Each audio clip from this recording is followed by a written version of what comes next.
Amén. Seguimos estudiando el libro de los Hechos.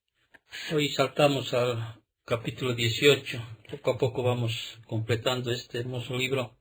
Dios nos permita terminar este año. Hoy hablaremos sobre el ánimo para los siervos de Dios. Cuando uno ve la vida de Pablo y uno va, por ejemplo, a la segunda carta a los Corintios, en el capítulo 11, solamente voy a leer del versículo 23 al 33. Del 24 dice: de los judíos 5 veces he recibido 40 azotes menos uno. 3 veces he sido azotado con varas, 1 vez apedreado, 3 veces he padecido naufragio. 1 noche y 1 día he estado como náufrago en alta mar, en los caminos muchas veces, en peligro de ríos, peligro de ladrones, peligro de los de mi nación, peligro de los gentiles, peligros en la ciudad, peligros en el desierto, peligros en el mar, peligros entre falsos hermanos, en trabajos y fatiga, en muchos desvelos, en hambre y sed, en muchos ayunos, en frío y en desnudez, y además de otras cosas, lo que sobre mí se agolpa cada día, la preocupación por todas las iglesias. ¿Quién enferma y yo no enfermo? ¿A quién se le hace tropezar y yo no me indigno?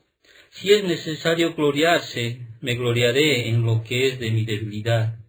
El Dios y Padre de nuestro Señor Jesucristo, quien es bendito por los siglos, sabe que no miento. En Damasco el gobernador de la provincia del rey Aretas guardaba la ciudad de los damasenos para prenderme, y fui descolgado del muro en un canasto por una ventana, y escapé de sus manos. Eso es hasta lo que ahí había escrito el hermano Pablo, el apóstol Pablo.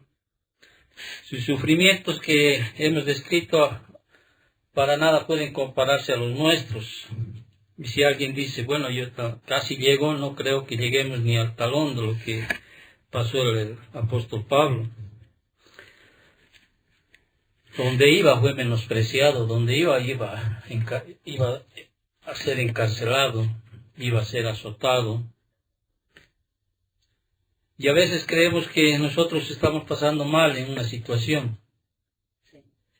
El capítulo 18, luego mira, de lo que ya hemos ido estudiando desde el capítulo 16, cuando Pablo empieza a viajar en su segundo viaje misionero, ¿no? Viajaba a Troas, que está registrado, ya lo hemos estudiado en el capítulo 16, del 1 al 10, viajó a Filipos, del capítulo 16, del 11 al 40, de ahí pasó a Tesalónica, el capítulo 17, de ahí pasó a Berea, y lo último que habíamos visto en el ministerio de Pablo era en Atenas, ¿se acuerdan? La anterior semana, de Atenas, un lugar tremendamente idólatra.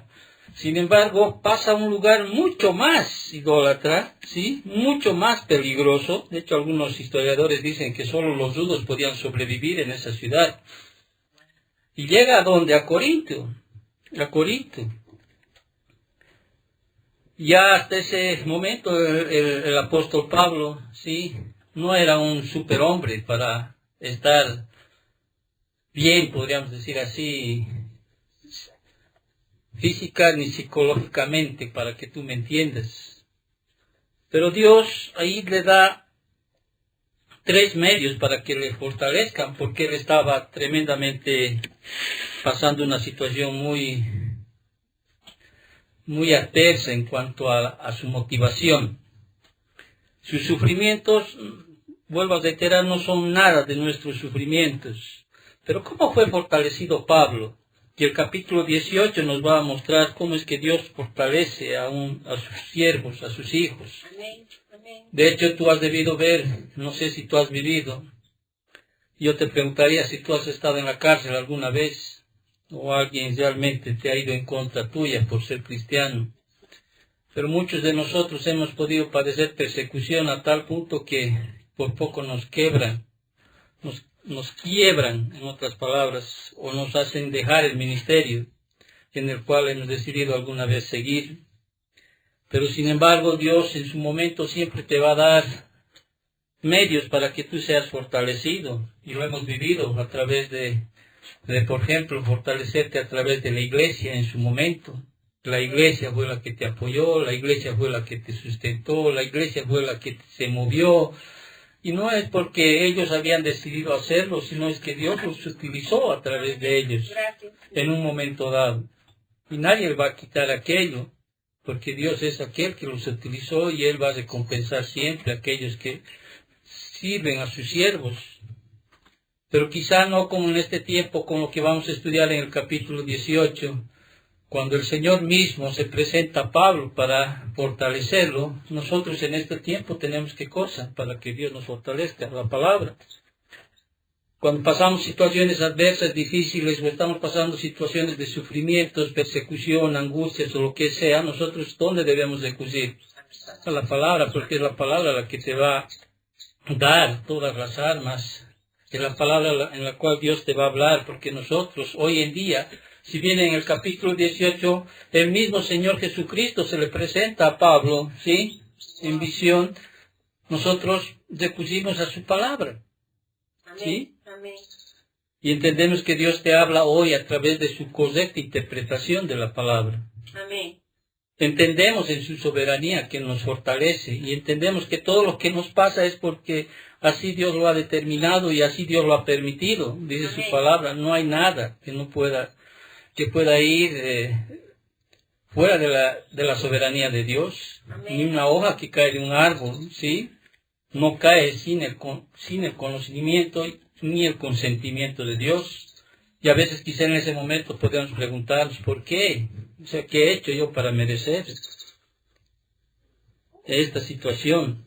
Ahora, no es que solo nosotros pasamos situaciones adversas, y reitero, en todo lo que vemos en la Biblia, personajes grandes, siervos de Dios tan grandes, realmente eran objetos de desánimo. Y generalmente los mayores objetos de desánimo eran los pastores y misioneros. Obvio, la palabra dice, heriré al pastor y las ovejas que dice, huirán, dice. ¿Acaso Moisés no clamaba y decía, ¿por qué me has hecho mal a tu siervo? Me has puesto la carga. Los enemigos serán, ¿acaso no dice la palabra que los enemigos serán los de tu casa? Te ruego que me des muerte, decía Moisés. Josué en algún momento pasó desánimo. Ahí tú lo puedes ver en Josué capítulo 7. Elías, ¿qué quería? Morir, ¿no es cierto? Luego de esa triunfante guerra espiritual que tuvo con los sacerdotes de Balaam, ¿no? Balaam. Ezequías, también. Job, ni qué decir Job. Jeremías, nuestro mismo Señor Jesucristo dice que fue despreciado y desechado entre los hombres, varón de dolores, experimentado en quebranto. Como que escondimos de él su rostro, fue menospreciado y no lo estimamos. El apóstol Pablo no escapó a las garras del desaliento. El inicio del capítulo 18 lo encuentra en medio de un bajón en su agotador ministerio, siempre escapando del peligro. Llegó a Atenas, ¿te acuerdas? Sin compañía, solo él llegó, pero él no fue ocioso, como habíamos dicho la anterior semana. Vio ahí los altares que los atenienses tenían y aprovechó ahí un altar, sí, al Dios no conocido, y les explicó quién era ese Dios no conocido. Él estuvo solo en ese momento, sí, y tuvo que dar ese gran discurso que de alguna manera no fue tan productivo como fueron en otras ocasiones. Entonces tuvo que salir, ¿te acuerdas? En la anterior semana tuvo que salir de Atenas. Estaba solo en ese momento, Pablo. Y el versículo 1 del capítulo 18, ya entrando al estudio, dice así, después de estas cosas, ¿qué cosas? Si damos continuación al estudio que estamos haciendo de las cosas que hemos aprendido la anterior semana, ¿no es cierto? Cuando él estuvo en Atenas. Y después de estas cosas, dice, Pablo salió de Atenas y fue ¿a dónde? A Corinto. 85 kilómetros de distancias. ¿Cuántos kilómetros viniste tú hoy para escuchar la palabra? ¿Un tercio? Menos de un tercio, quizá la mitad. Y viniste en micro. Sí. Supongo que en auto. Y en la época de Pablo no había tal cosa. Ahora, en la época de Pablo, Corinto había reemplazado a Atenas como principal centro político y comercial de Grecia. Era la ciudad más grande de Grecia en ese momento. Había sobrepasado a Atenas. Era como el centro comercial. Corinto era cosmopolita. Una ciudad más pervertida de la antigüedad en ese tiempo. Una ciudad más malvada que otras más grandes del imperio en ese periodo. Su gobierno, por ejemplo, era el cuartel general del precónsul romano, que fue fundada por Julio César. Su ubicación era el centro de negocios, era un centro marítimo. Sus negocios eran los más importantes en toda Grecia. Vuelvo a repetir, era una ciudad cosmopolita. O sea, toda clase de culturas, de habitantes había ahí en ese tiempo. Ni qué decir, era grande en cuestión, por ejemplo, de su deporte, porque había competencias que hasta el día de hoy se registran y se hacen, como por ejemplo los Juegos Olímpicos, los Juegos de Istmos. Su religión ahí era tremendamente grande, porque hospedaba, ¿qué cosa? El templo del amor. Vale decir, la diosa del amor, ¿cuál es? Afrodita, ¿no es cierto? Y ahí había 1000 sacerdotisas dispuestas a trabajar en las noches de la ciudad. Tenían que bajar, imagínate, 1000 prostitutas. En nombre de Dios. También estaba ahí el templo a un dios griego llamado Apolo, dios del sol griego. Y había un otro dios griego, Asclepio, dios griego, que está citado, que es dedicado a las medicinas y curaciones. De hecho, los romanos lo llamaban Esculatio. Tú has debido ver esto, ¿no es cierto? En toda farmacia ese símbolo, o has debido ver en las ambulancias. Era un símbolo, es una serpiente que está enredada en una vara larga.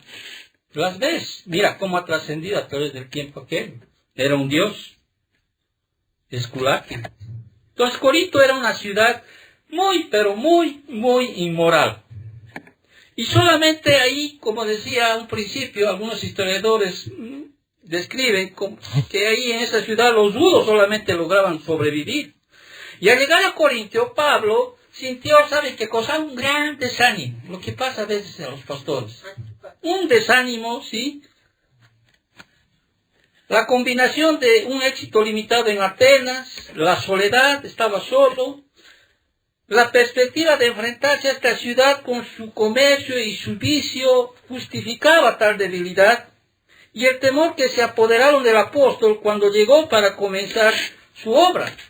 O sea, había un desánimo en el apóstol Pablo.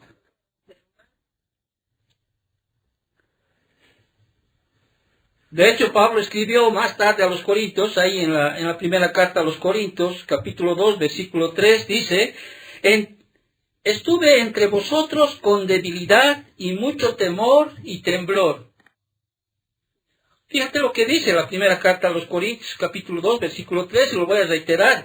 Estuve entre vosotros, dice, con debilidad y mucho temor y temblor. También habló de este sufrimiento, de esta situación que estaba pasando en ese tiempo en la primera carta a los tesalonicenses, porque esta fue escrita desde Corinto. ¿Dónde está ahorita Pablo? En Corinto, ¿no es cierto? Sí. Y en la primera carta a los tesalonicenses, en el capítulo 3, versículo 7, dice: por ello, hermanos, en medio de toda nuestra necesidad y aflicción, fuimos consolados de vosotros por medio de vuestra fe. Hermano, cuando Pablo llegó a Corinto tuvo que buscar trabajo porque no tenía con qué sustentarse. Pero ¿saben qué? Tan bueno es Dios que Dios siempre va a poner en medio, ¿sí? O va a fortalecerte amigos. Estoy hablando amigos de hermandad, de la misma fe. Entonces, la fe de ellos, o sea, en este caso, cuando habla a los tesalonicenses, fue una luz de esperanza en medio de la obediencia de Pablo. Y además de su desánimo, tal vez había estado físicamente enfermo, quizá por los efectos prolongados del maltrato que había recibido en Filipos, por ejemplo, que habíamos detallado en Hechos capítulo 16, del versículo 22 al 24.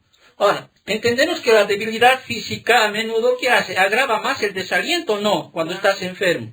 Te desalientas. Pero Pablo siempre estaba, un momento puede estar desanimado, ¿no? Desalentado. Y Pablo, por ejemplo, en la segunda carta a los Corintios, en el versículo 1 y 3, él siempre decía, el Dios de toda consolación, dice, y más adelante en el 2.7 de la misma carta, dice, consuela a los humildes.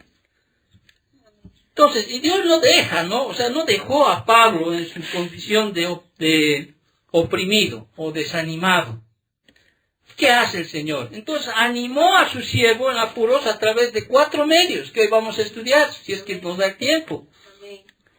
La compañía de amigos, la bendición de convertidos, la comunión de Dios y la frustración de sus enemigos. Esos son los medios por los cuales Dios fortaleció a Pablo en este tiempo. Y el versículo 2 hasta el versículo 5, la primera parte, habla de la compañía de amigos. Mira lo que hace el Señor. Ya yo, dice ahí, Pablo, ¿no? Está en esa ciudad, vuelvo a reiterar. Corinto era la ciudad más grande en ese tiempo. Versículo 2 dice, ya yo, dice, a un judío llamado Aquila, natural de Ponto, recién venido de Italia, con Priscila su mujer, por cuanto Claudio había mandado a todos los judíos que saliesen de Roma, y fue a ellos. O sea, la lucha de Pablo se hizo más intensa porque debió soportar las olas, ¿no?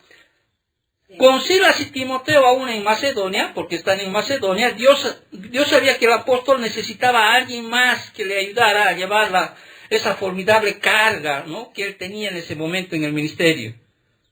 Pero gracias a Dios, Pablo halló, dice, una compañía que necesitaba con desesperación, y el apóstol ahí se reunió con este equipo de esta pareja de esposos, marido y mujer, que llegaron a ser 2 de sus amigos más cercanos, que incluso arriesgaron sus vidas por él. Eso dice en Romanos capítulo 16, versículos 3 y 4. Si tú te vas a Romanos capítulo 16, porque vamos a ir a Romanos, porque tú vas a ver cómo es que esta pareja está con el apóstol Pablo hasta sus últimos días de su vida. No estuvieron ahí un tiempo con Pablo. 17 años después seguían estando con Pablo. Fíjate lo que dice en Romanos capítulo 16, versículos 3 y 4. Y dice, versículo 3 dice, saludad a quién, dice, a Priscila y Aquila, mis colaboradores en Cristo. Y vas a notar una cosa, cuando mencione Priscila y Aquila, siempre están juntos los dos. Siempre están juntos. En todas las menciones siempre están juntos. Mis colaboradores en Cristo. ¿Te acuerdas cuando habíamos estudiado este libro de Romanos? Sí. Esa palabra colaboradores. Sí. Que expusieron, mira, su vida por mí, dice. A los cuales no solo yo doy gracias, sino también todas las iglesias de los gentiles. Entonces el apóstol se reunió con este amigo. Gracias a Dios, Dios puso en su camino a esta pareja de esposos, ¿no es cierto? Esta pareja de esposos que eran de dónde, dice que habían estado ahí en Corinto por razones que los explica ahí, por cuanto Claudio había mandado a todos los judíos que saliesen de Roma, y fue a ellos, dice. ¿Por qué salieron de Roma estos? Bueno, algunos historiadores dicen que ya ahí se estaba ya predicando el evangelio y había una persecución de cristianos, y por eso había mandado a que todos los judíos salgan de Roma. Bueno, dicen, ¿no? Bueno, la Biblia en este momento, en estos versículos no nos dicen aquello, pero bueno, el hecho es que esta pareja, en la soberanía de Dios, encontraba en ¿dónde? En Corinto. Quizá ellos ni sabían por qué estaban en Corinto, pero Dios ya había planificado anteriormente que ahí tenían que, ¿qué cosa? Fortalecer a este apóstol. Gracias, Señor. ¿Te das cuenta? Entonces halló, dice, a un judío llamado Aquila, natural de Ponto. Ponto, bueno, era la región del hogar de Aquila, que se encuentra en Asia Menor, en la costa sur del Mar Negro. Y Priscila, su mujer, ¿no? no nos dice de dónde, quizás una mujer romana de posición social muy elevada. Y muchos dicen aquello porque Priscila, de las 6 veces que he mencionado, entre Priscila y Aquila, quizá ella es mencionada primero que su esposo. Algunos dicen porque era quizá más prominente en su servicio a la iglesia. Otros dicen por su estatus social. Pero bueno, cualquiera sea, estaban los dos, ¿qué cosa? Juntos. Y Pablo siempre se refiere a ella, siempre se está refiriendo a ella, ¿sí? Como una colaboradora suya en el ministerio. En algunas partes, por ejemplo, en la Biblia, en Nueva Versión Internacional, siempre está como Prisca. Priscila viene a ser como su diminutivo, ¿sí? Claudita, ¿sí? ¿No? Claudia es Prisca.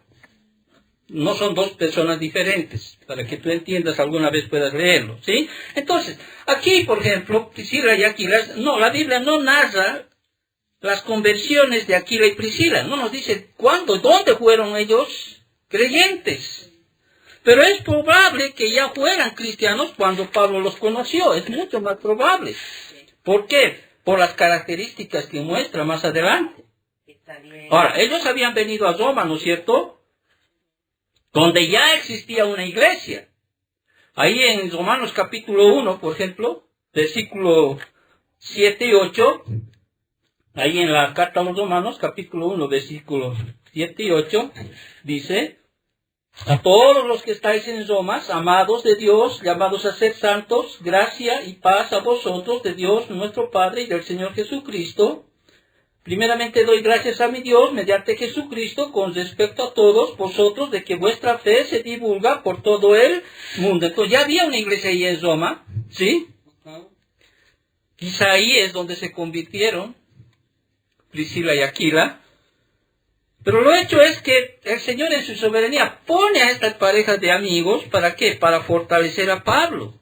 Amén. Entonces, para explicar la reubicación de Aquila y Priscila en Corinto, Lucas, ¿qué señala? Lo que habíamos leído. Señala que recién habían venido, dice, de Italia, por cuanto Claudio había mandado que todos los judíos saliesen de Roma. Y eso está registrado históricamente. Está registrado. De hecho, hay un historiador, Suetonio, ¿no?, de los cuales da fechas exactas y registra este evento. El versículo 3 dice: y como era del mismo oficio, dice, se quedó con ellos y trabajaban juntos, pues el oficio de ellos, ¿qué era? Era hacer tiendas. Entonces, como los obligaron a salir de Roma, a Aquila y a Priscila, se mudaron su negocio ¿a dónde? A Corinto, ¿no es cierto? Y Pablo, sin duda, buscando trabajo para sostenerse, los conoció allí. Ahora, no quiero pasar por alto esta pareja de esposa, porque podría dejarlo ahí y seguir el versículo 4. Sin embargo, vamos a ver y vemos un poquito como para que nos llame a nosotros a la aplicación y buscar realmente las cosas buenas que tiene que haber en un matrimonio cristiano, ¿sí? Cualidades de esta pareja. Era una pareja realmente excepcional. Una pareja de matrimonios, pero que estaban dadas a las cosas del Señor. Esta pareja era hospedadora. ¿Por qué? Porque acabamos de leer del versículo 1 al versículo 3, que dice, que el versículo 3 específicamente, donde dice, y como era del mismo oficio, se quedó con ellos. O sea, era una pareja hospedadora. Y ya habíamos hablado ya tanto de esa característica de los verdaderos cristianos. Y no implica solamente de darles un cuarto, sino también atender con solicitud. Eran hospedadores. Hay más adelante en el versículo 18 del capítulo 18 de Hechos que estamos leyendo, fíjate, dice, más Pablo, dice, habiéndose detenido aún muchos días allí, después se despidió de los hermanos y navegó a Siria, y con él, ¿quién? Priscila y Aquila, habiéndose rapado la cabeza en Cencrea, porque tenía hecho voto. De eso vamos a estudiar más adelante, pero sin embargo aquí, ¿qué hacían esta pareja? Apoyaban la causa del Evangelio. Y mira, 17 años después, o más o menos en el periodo ya cuando Pablo ya está haciendo la carta a Roma, lo que habíamos leído, Pablo ya está saludando ¿a quién? A Priscila y Aquila, lo que habíamos leído anteriormente. O sea, su apoyo no fue solamente un tiempo. Y de hecho, si tú te vas a la última carta que escribió Pablo, a la segunda carta a Timoteo, ¿te acuerdas? La última carta, donde dice, ya estoy para ser sacrificado, ¿sí? He peleado la buena batalla de la fe. ¿Te acuerdas de ese pasaje? En la segunda carta a Timoteo, cuando tengo un micrófono en mano, a veces me es difícil moverme con rapidez en la palabra.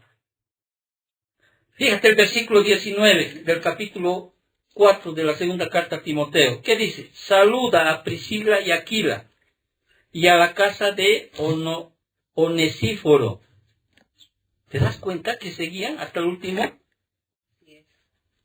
Casi 17 años después, seguían esta pareja apoyando la causa del Evangelio. Mis colaboradores en Cristo Jesús.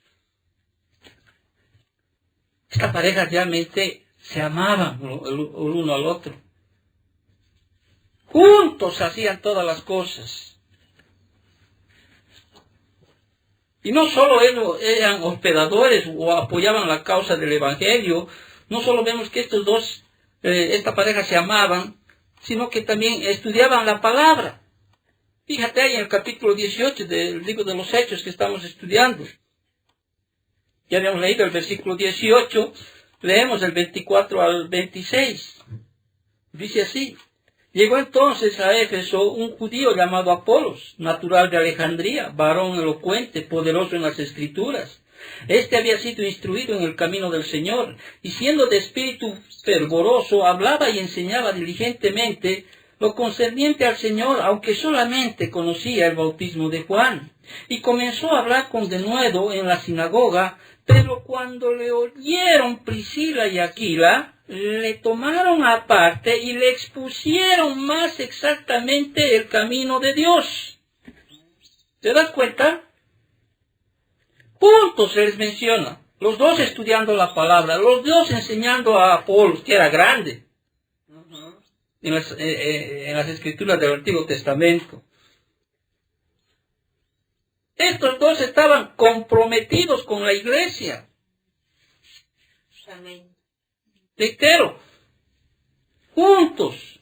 Ahí en la primera carta a los Corintios, por ejemplo, en el versículo 16, versículo 19, ¿qué dice? A las iglesias de Asia os saludan, Aquila y Priscila. Con la iglesia que está en su casa os saludan mucho en el Señor. Hermano, ¿te das cuenta de esta pareja? En su casa. ¿Quién puede dar su casa para que sea una iglesia? No es fácil, hermano. No es fácil. No es fácil. O sea, esta pareja realmente sirvieron sin reservas. Estaban comprometidos con la iglesia, estudiaban la palabra, se amaban, se apoyaban la causa del Evangelio, eran hospedadores.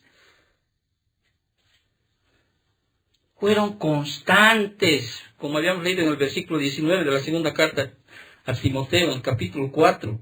17 años después, más o menos, seguían constantes en apoyar la causa del Evangelio. Fueron realmente genuinos, contrarios a ese Demas, ¿no? ¿Te acuerdas de Demas? Ahí en la última carta también que Pablo habla a Timoteo, porque Demas me ha desamparado, que amó más las cosas de este mundo.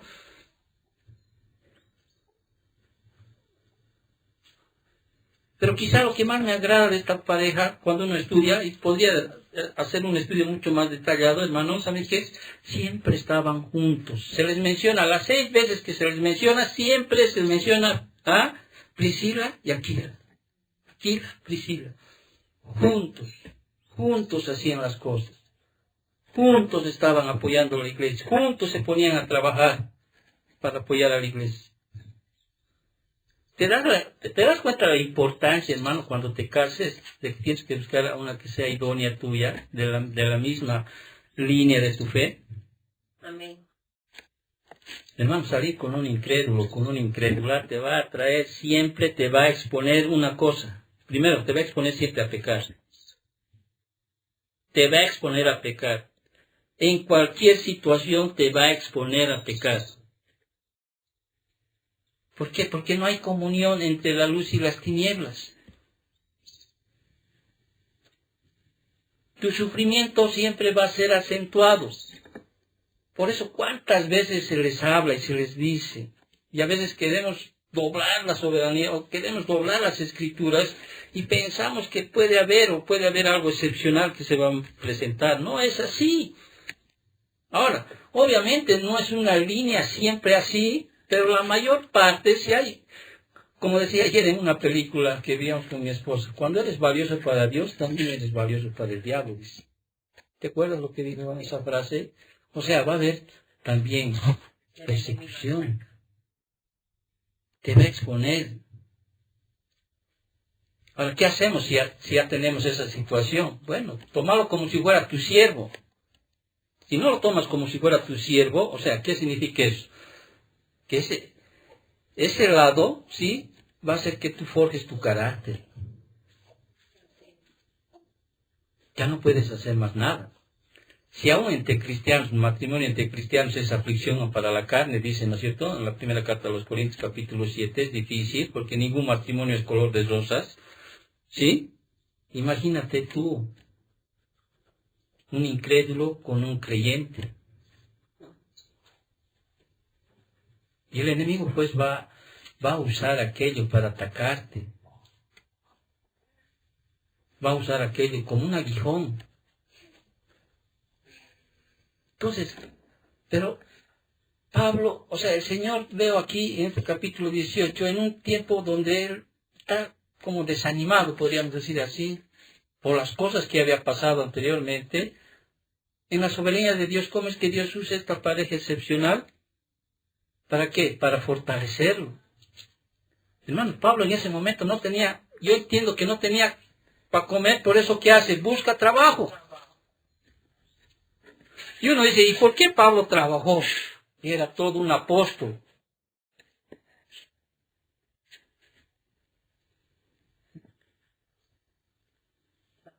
Para evitar ser una carga para la iglesia, aunque tenía derecho al sustento. Porque él mismo lo enseña aquello en su palabra. ¿Acaso no le dijo a Timoteo que los ancianos que gobiernen bien sean tenidos por dignos de doble honor, mayormente los que trabajan en predicar y enseñar? ¿Iba a ir en contra de aquello, de lo que estaba enseñando? No, Pablo sabía el Antiguo Testamento, sabía Deuteronomio 25:4. Ahora, no siempre trabajó Pablo, ¿no es cierto? Porque fíjate, en el versículo 3, ahí vemos que Pablo está buscando trabajo, ¿no es cierto? Dice, y como era del mismo oficio, se quedó con ellos y trabajaban juntos, pues el oficio de ellos era hacer ¿qué cosa? Tiendas, ¿sí? Si tú te vas al versículo 5, ¿qué dice? Y cuando Silas y Timoteo vinieron de Macedonia, Pablo estaba entregado por entero a la predicación de la palabra. Qué bueno es que Silas y Timoteo vinieron con un sustento económico, ofrendas de otras iglesias, ¿sí? Que les permitió a Pablo decir, bueno, ahora tengo para sobrevivir, tengo para comer, o sea, y tengo para mis necesidades, así que yo me voy a entregar por entero a la predicación de la palabra. Entonces, Pablo trabajó para evitar ser una carga para la iglesia, aunque tenía el derecho al sustento. También él quería proteger su testimonio, para que la gente no lo viera como que buscaba dinero. ¿Sí? Para que no lo viera como que buscaba dinero. Ah, bueno, él es predicador, él es pastor, porque había en ese tiempo profetas que vivían de lo que hablaban. Pero Pablo no quería quería proteger su testimonio en ese tiempo. Ahí en la primera carta a los Corintios, capítulo 9, versículos del 12 al 14, dice lo siguiente: si otros participan de este derecho sobre vosotros, ¿cuánto más nosotros? Pero no hemos usado de este derecho, sino que lo soportamos todo por no poner ningún obstáculo al Evangelio de Cristo. ¿No sabéis que los que trabajan en las cosas sagradas comen del templo y que las que sirven del altar participan? Así también ordenó el Señor a los que anuncian el Evangelio que vivan del Evangelio.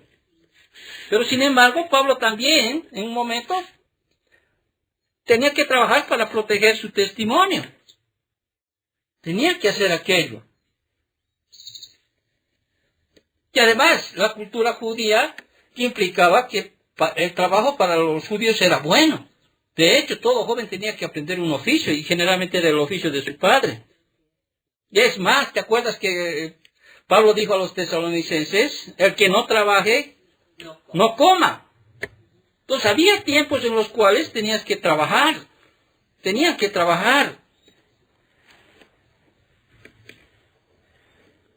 Pero gracias a Dios el Señor fortalece a Pablo, pone en medio de su camino a Priscila y Aquila, ¿sí? Y más adelante añade para ese fortalecimiento ¿a quién? A Silas y a Timoteo. Entonces, te fortalece no solo para evangelizar, sino también la fortaleza viene a través de la provisión, en este caso. ¿Sí? Pablo necesitó el apoyo, la ayuda de otros. Pablo necesitó, el gran apóstol necesitó. Y en su momento tuvo que hacer tiendas, sí, tuvo que hacer tiendas, que también podía referirse a trabajadores del cuero. Era un comercio que incluía hacer tiendas que a menudo se fabricaban de cuero. Era costumbre, reitero, aprender un oficio del padre para los muchachos judíos en ese tiempo. Seguramente aprendió este oficio. Volvemos a Hechos capítulo 18.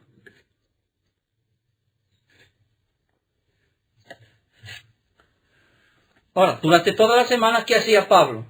Trabajaba, ¿sí? Con sus manos, con Aquila y Priscila, trabajaba. El apóstol, desde luego, no descuidó su ministerio. No dijo, tengo que trabajar toda la semana, estoy cansado, ¿no? No, mientras trabajaba junto a Aquila y Priscila durante la semana, ¿qué hacía? Versículo 4. Y discutía, dice, en la sinagoga todos los días de reposo y persuadía a los judíos y a los griegos. ¿Te das cuenta? No, domingo es día de descanso, día para comer salteñas, para ir a jugar futbito, para dormir hasta las 10, a las 11, ver televisión. Todo el día me mato trabajando, así que, ¿qué es un domingo? Pensamientos de este tiempo, ¿no es cierto? No. Y el trabajo no debe ser en ese tiempo como lo es ahora. Debe ser bien duro, rudo el trabajo. Entonces Pablo trabajaba toda la semana, llegaba el día de reposo, iba y persuadía. ¿Te acuerdas de esta palabra? Que es una connotación de diálogo, preguntas y respuestas. Aunque el tema más específico que Pablo siempre predicaba o hablaba era el tema del Evangelio. Pero Pablo dice persuadía, y como se había propuesto, que dice, persuadía a los judíos y a los griegos temerosos de Dios, obviamente prosélitos al judaísmo, de que Jesucristo era, ¿qué cosa? Era el Señor de Israel, que era el Mesías, que Él era el Salvador del pecado y del infierno. Eso era lo que persuadía a los judíos y gentiles. Entonces, el Dios de toda consolación suplió las necesidades de compañía de este desanimado siervo, y no solo con 2 amigos, sino que también con la llegada de ¿quién? Versículo 5. Y cuando Silas y Timoteo vinieron de Macedonia, ¿sí?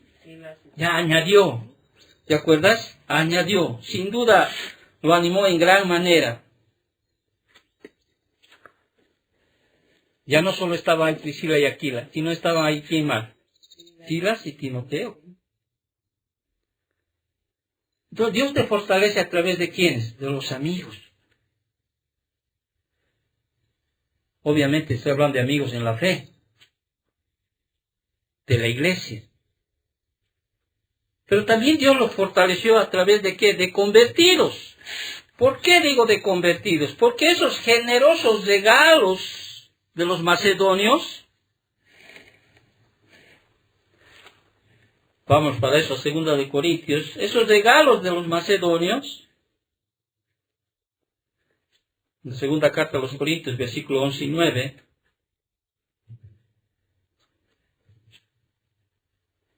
y cuando estaba entre vosotros, dice, y tuve necesidad, a ninguno fui carga, pues lo que me faltaba lo suplieron ¿quiénes? los hermanos que vinieron de Macedonia, y en todo me guardé y me guardaré de seros gravoso.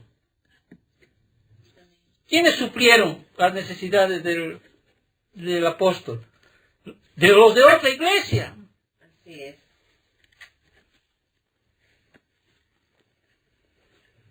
De otra iglesia.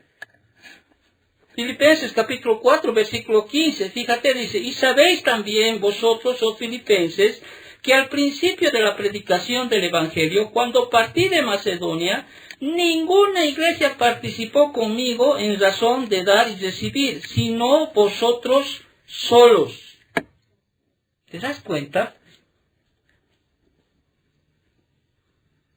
Hermanos, no es que uno busque dádivas.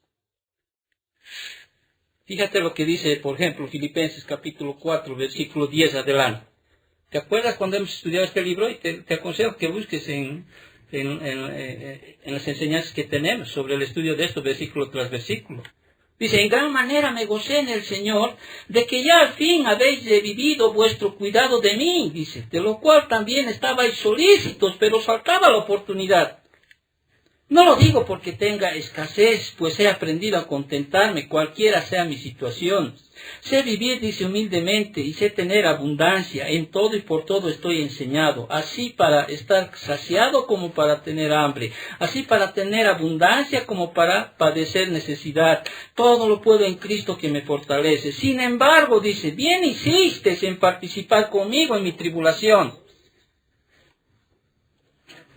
¿En qué sentido? Te dieron el tiempo de mandar a Silas y a Timoteo esa ofrenda. Pero mira lo que sigue diciendo. Y sabéis también vosotros, oh filipenses, que al principio de la predicación del Evangelio, cuando partí de Macedonia, ninguna iglesia participó conmigo en razón de dar y recibir, sino vosotros solos. ¿De dónde estaban viniendo Silas y Timoteo? De Macedonia, ¿te acuerdas? Que los había dejado ahí. Pues aún a Tesalónica me enviaste una y otra vez para mis necesidades. Yo no me acuerdo que ahorita alguien de los cuales hemos atendido hace 2, 3, 5, 6 años se acuerde de nosotros. Pero miren, hermanos, ¿sí? Una y otra vez. Y no eran tiempos donde había, pues, abundancia. Si tú vas a la primera carta a los Corintios, en el capítulo 8 y 9, tiempos donde había hasta hambruna, se daban modos de ayudar aquí a Pablo. Versículo 17 dice, no es que busque dádivas, y verdad, no es que uno busque dádivas, sino que busco fruto que abunde en vuestra cuenta. Amén. Pero todo lo he recibido y tengo abundancia, estoy lleno, habiendo recibido de Epafrodito lo que enviasteis, olor fragante, sacrificio acepto, agradable a Dios. Mi Dios pues suplirá todo lo que os falte conforme a sus riquezas en gloria en Cristo Jesús, al Dios y Padre de nuestro sea la gloria por los siglos de los siglos. Amén. Esos generosos regalos de los macedonios que hemos leído en 2 de Corintios 11:9 y Filipenses 4:15, llevados por Silas y Timoteo, permitieron a Pablo dejar de trabajar el cuero y entregarse, como hemos leído, por entero a la predicación de la palabra. Amén. Gracias, Señor. Hechos capítulo 18, versículo 5. Usando Pablo el Antiguo Testamento, estuvo testificando, dice, a los judíos que Jesús era el Cristo. Y como sucedía tan a menudo a la presentación del Evangelio, la comunidad judía, ¿qué siempre hacía? A la predicación de Pablo. Rechazaba, ¿no es cierto o no? Fíjate el versículo 6. Pero poniéndose, dice, y blasfemando estos, les dijo, sacudiéndose los vestidos, vuestra sangre sea sobre vuestra propia cabeza.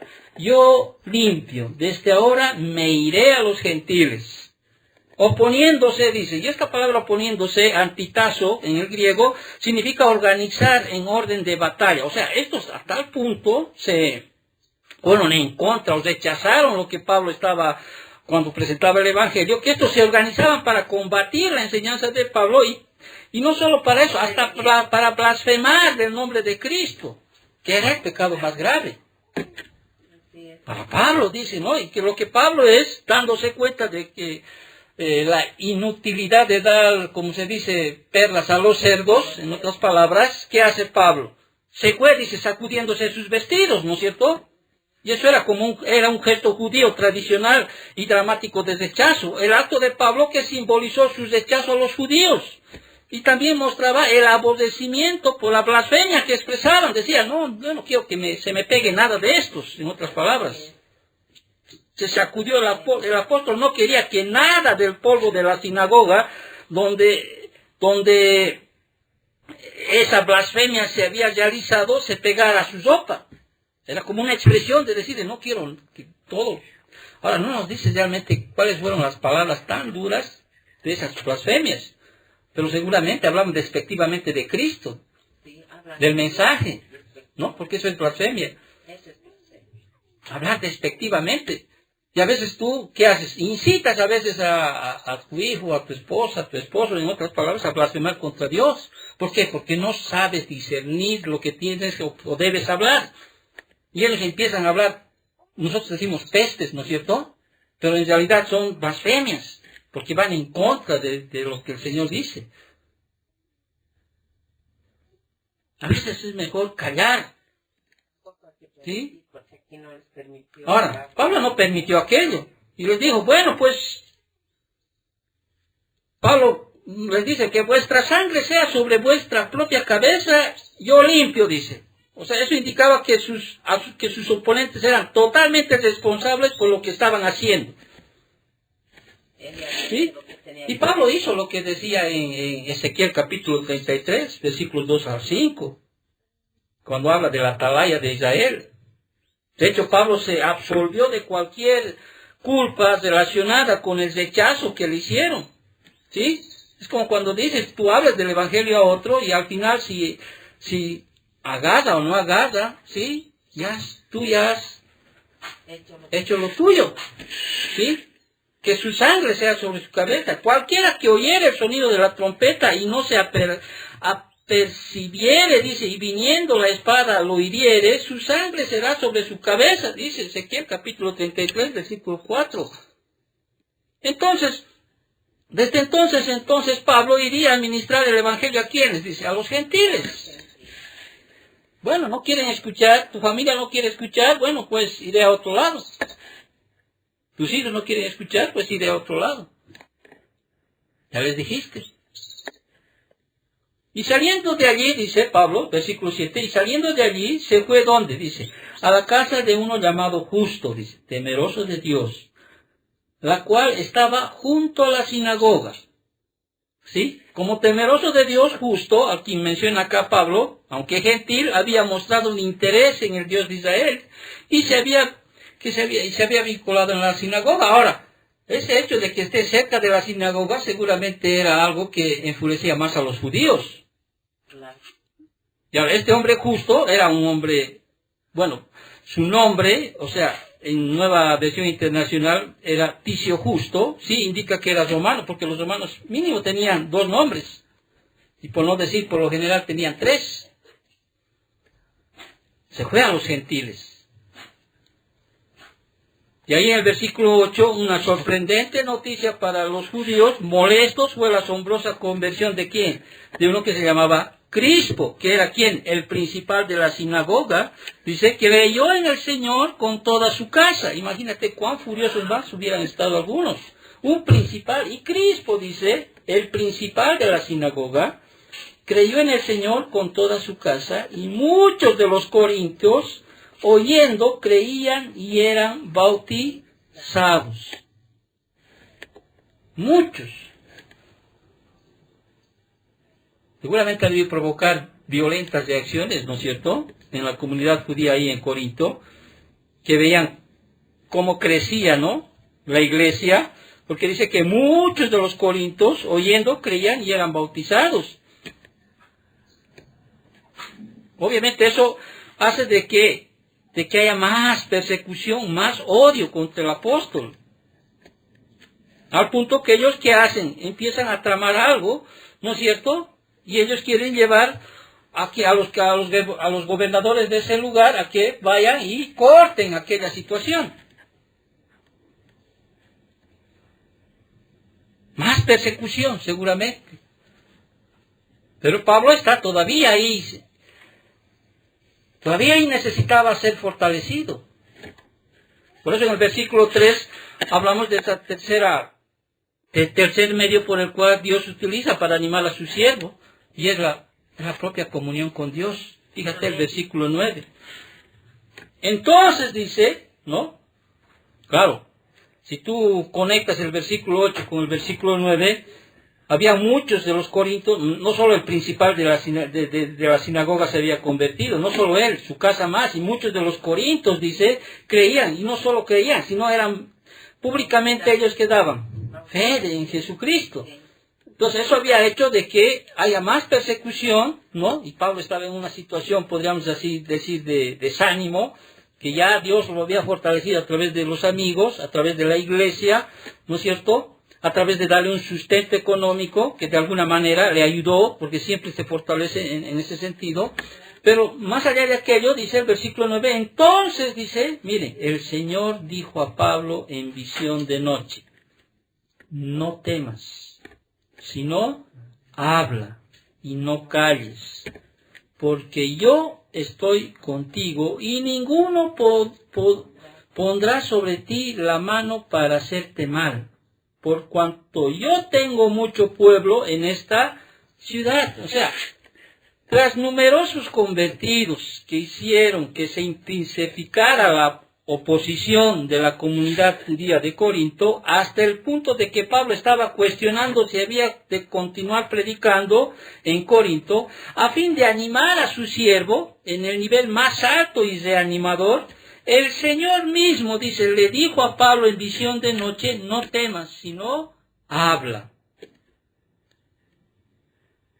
Esta es una de las 6 visiones que Pablo recibió en Hechos, que están registradas. Ya lo hemos estudiado en Hechos 9:12, 16, 9 y 11, 22, 17 y 18, que más adelante vamos a estudiarlo, en Hechos 23:11, que más adelante vamos a estudiarlo, en Hechos 27, 23 al 24.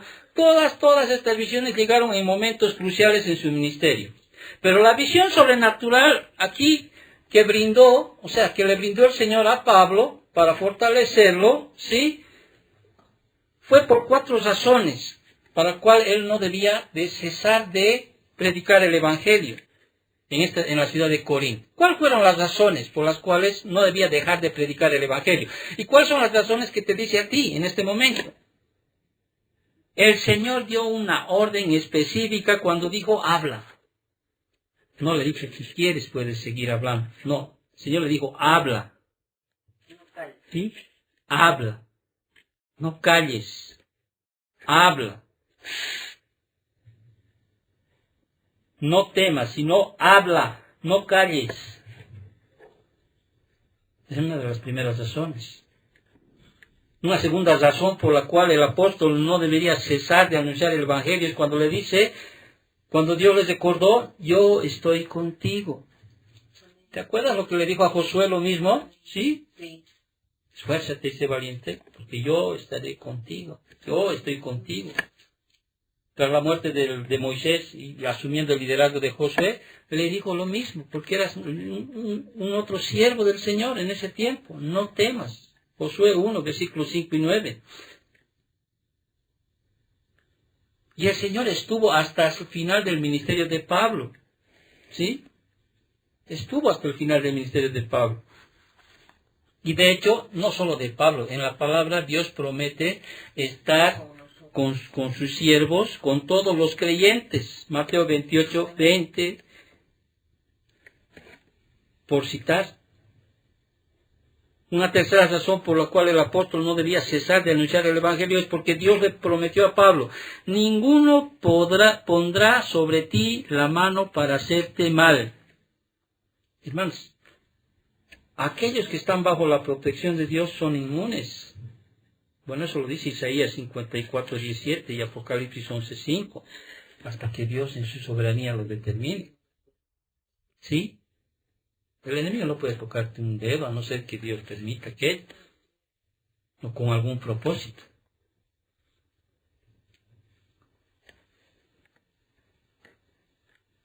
también Dios le diera a Pablo para seguir predicando, ¿sí? Que fue él que tenía mucho pueblo en esta ciudad. No debía dejar de predicar Pablo. Dije, yo tengo mucho pueblo en esta ciudad. Estos eran todos los que estaban ordenados para la vida eterna en Corinto, pero que aún todavía no creían hasta ese tiempo. Entonces Dios le dice, no, tengo todavía mucho pueblo, sigue predicando, sigue predicando. Hay una responsabilidad del cristiano para predicar, así como que el que oye el Evangelio. Ya habíamos hablado de aquello. Tú predicas el Evangelio. Esa es tu labor, ese es tu trabajo. Entonces, porque yo estoy contigo, dice, y ninguno pondrá sobre ti la mano para hacerte mal, porque yo tengo mucho pueblo en esta ciudad. Qué confortante, ¿no? Para Pablo, escuchar del mismo Señor. Amén, amén. No es como ahora, dice, no, ay, el Señor se me presentó en 12 ocasiones, en 7. Dudo de aquello, de los que dicen, dice. Porque Dios nos habla en este tiempo a través de su correcta interpretación de la palabra. Y recuerda, el libro de los Hechos es descriptivo, no prescriptivo. Ahora, tampoco dudo que Dios pueda hacer aquello. ¿Sí? Él es soberano. Y mira qué tiempo le dio el Señor para que él pueda estar predicando y enseñando en Corinto. Y se detuvo allí, dice, 1 año y 6 meses, enseñándoles, ¿qué cosa? La palabra de Dios. ¿Sí? Siguió ministrando en la localidad estratégica de Corinto. Y los elegidos continuaron siendo salvos y creciendo en su fe. Entonces, durante ese periodo, ahora viene un cierto incidente que proporcionó la fuente final de ánimo de Dios para con Pablo. ¿Y cuál es esa situación que se presenta? La frustración de sus enemigos. Hermano, a veces te fortalece ver que tus enemigos no te han vencido. Así es. Aunque no creas. Claro, en ese tiempo que uno está pasando situaciones, dice, ¿por qué? ¿Por qué, Señor? ¿Por qué? Pero ya al final, a veces, cuando llega la situación y ve que ninguna de sus causas y ninguna de sus acusaciones dan fruto, te fortalece porque dices, bueno, el Señor no los ha permitido ir más allá de lo que ellos querían llegar. Así es. Te fortalece en algún momento. Y mira, los oponentes judíos de Pablo habían observado con rabia frustrada, con más y más personas llegaban a la fe en Cristo, ¿no? Que lo que hacen es recluir a las autoridades de ese lugar. Versículo 12.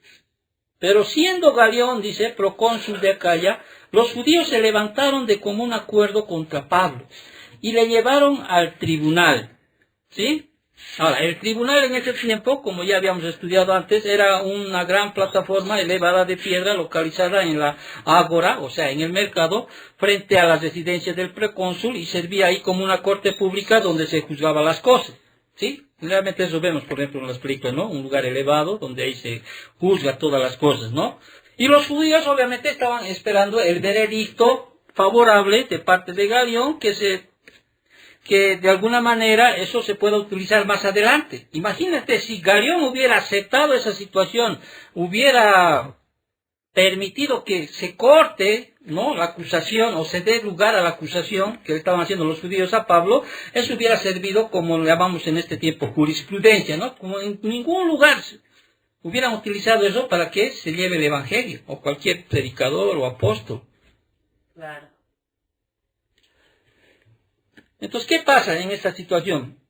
Entonces, ahí la comunidad judía va contra Pablo, ¿sí? Le llevan al tribunal diciendo, persuade a los hombres a honrar a Dios contra la ley, dice.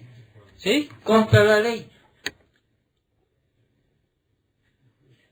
Versículo 14. Y al comenzar Pablo a hablar, dice, o sea, Pablo está queriendo defenderse, ¿no? Está queriendo dar su defensa. Obviamente a Galión no lo iban a engañar fácilmente, ¿sí?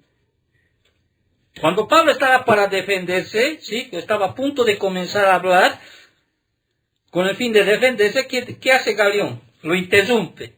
Y dice en el versículo 14, y al comenzar Pablo a hablar, Galión dijo a los judíos, si fuere algún agravio o algún crimen enorme, oh judíos, conforme a sus derechos, yo os toleraría. Pero si son cuestiones de palabras y de nombres y de vuestra ley, vedlo vosotros. porque yo no quiero ser juez de estas cosas.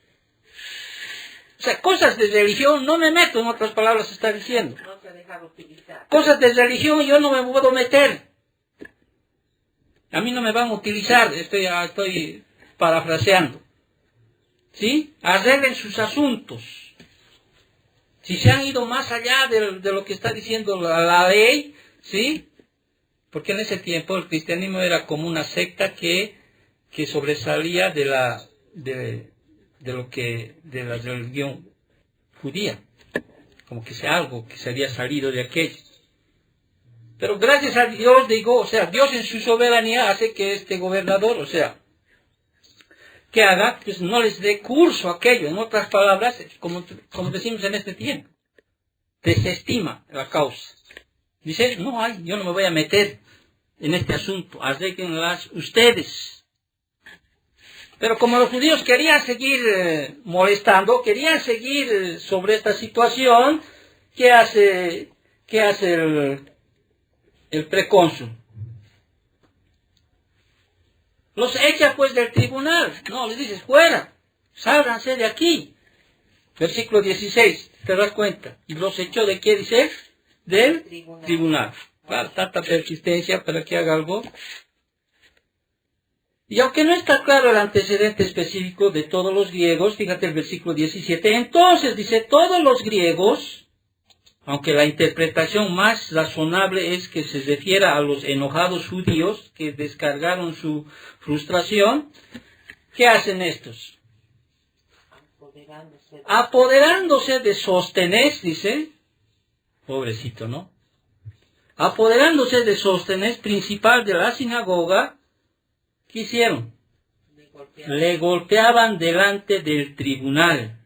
Ahora, una pausa aquí. No se sabe si Sóstenes era cristiano en este tiempo, porque más tarde se lo identifica como uno. Si te vas a 1 de Corintios, versículo 1, capítulo 1, versículo 1, que dice, Pablo llamado a ser apóstol de Jesucristo por la voluntad de Dios y el hermano Sóstenes. Ahora, si ya se había vuelto cristiano, el motivo para que los judíos lo maltrataran era obvio, ¿no es cierto? De no haber sido así, estaban pues enojados por la torpeza del hombre de llevar el caso ante el precónsul, ¿no? Pero no sabemos. Pero lo que sí sabemos es que era un principal también de la sinagoga, así como Crispo, que habíamos leído en el versículo 8. Sin duda había sido como el chivo expiatorio para los judíos, ¿no? Que se enojaron contra él, ya sea por quizá ya estaban o ya sabían de que se había vuelto cristiano, o por no haber llegado al fin que ellos querían. Pero la soberanía de Dios, sí, permitió que este precónsul pues no satisfaga esta persecución con el apóstol Pablo. Y obviamente a Galión nada, dice, se le daba de ello. O sea, bueno, era cuestión para él, arreglen sus cosas, arreglen las cosas, arreglen sus asuntos de religión, en otras palabras. Entonces, Dios fortaleció a Pablo por medio de ¿qué? De amigos. Ahora, puede haber un grupo de creyentes, ¿sí? Pero dentro de los creyentes hay amigos, ¿sí? Hermanos realmente. Y mira, ni siquiera eran hijos espirituales de Pablo, Priscila y Aquila, ¿sí? Pero una pareja excepcional, una pareja de esposos que quisiéramos ver en las iglesias, ¿no? Que juntos realmente vengan a la iglesia, trabajen para la iglesia, que se entreguen al servicio de la iglesia. Y mira, estamos hablando casi de 17 años después, Pablo sigue mencionándolos a esta pareja como colaboradores en Cristo. ¿Sí? Juntos hacían todo. Juntos iban a la iglesia, juntos llevaban el evangelio, juntos trabajaban para el Señor, juntos. No era vos andar. Creo que mejor se trata contigo el pastor. No era así. Juntos. ¿Sí? Dejaron padre y madre, los dos juntos. Bueno, de Roma tuvieron que ir a Corinto por ese mandato que hubo en ese tiempo. Los dos trabajaban. Obviamente entendemos que esta pareja no tenía hijos, porque según los estándares que tenían que vivir los judíos, pues la esposa tenía que cuidar la casa. ¿Sí? Pero los dos se entregaban al Señor. Se entregaban juntos. Estudiaban la palabra juntos. Marido y mujer juntos. Hasta el final. No dejaron el tiempo ahí. Entonces Dios los fortaleció a través de estos dos amigos. Y sobre eso añadió a esos dos más para que vayan. Timoteo y Silas. Pero no bastó con eso. Necesitaba fortalecer más a Pablo. ¿Y qué hacen? Dios pondrá en el corazón de las personas de la iglesia de los filipenses, allá en Macedonia, varias iglesias que mandan un aporte, ¿no? Este broma dice, hoy tengo para esta semana o para este mes, así que me voy a entregar por entero, ¿sí? A la predicación de la palabra. Ahí en las clases seguramente, porque en las sinagogas iba los sábados, ¿no es cierto?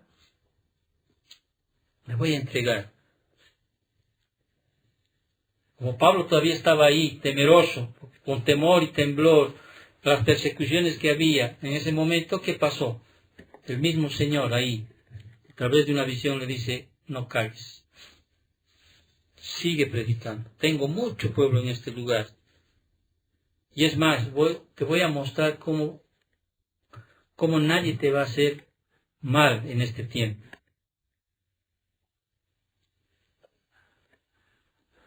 Y ese mismo consuelo y ánimo está disponible para todos los que son sus siervos en este tiempo.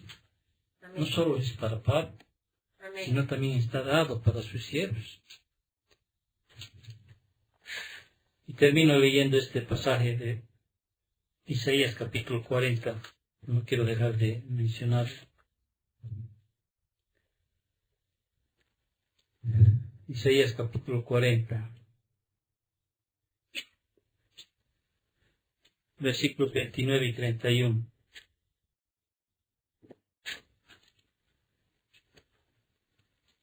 Con esto terminamos esta mañana.